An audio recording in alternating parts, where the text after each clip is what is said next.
Shumë shpesh kemi ndëgju komente, unë agjeroj po gjithë shtoj pesh në Ramazan. Dhe kjo është një prej arsyeve, sepse ose nuk hajnë syfyr dhe pasaj një iftar hajnë ma shumë se sa mund të përballoj trupi. Në çdo periudhë, në çdo muaj, në çdo javë, çdo ditë mundesh mos më njëjtë të shton ose edhe nuk shton. Për arsye se kjo shkaktori është sasia, edhe cilësia. Janë vetëm këto dy shkaktorë, sasi, cilësi.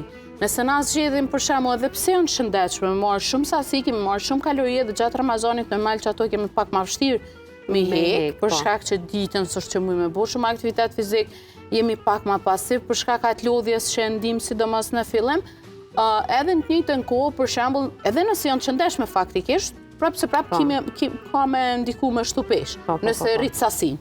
Po nëse nuk e ki cilësin, edhe nëse sasia tepër vogël, edhe nëse hanë vetëm një herë, prapë kime shtu pesh. Domethënë, organizmi që të mire ka, që na jep mesazh për çdo sem që bujmë për to.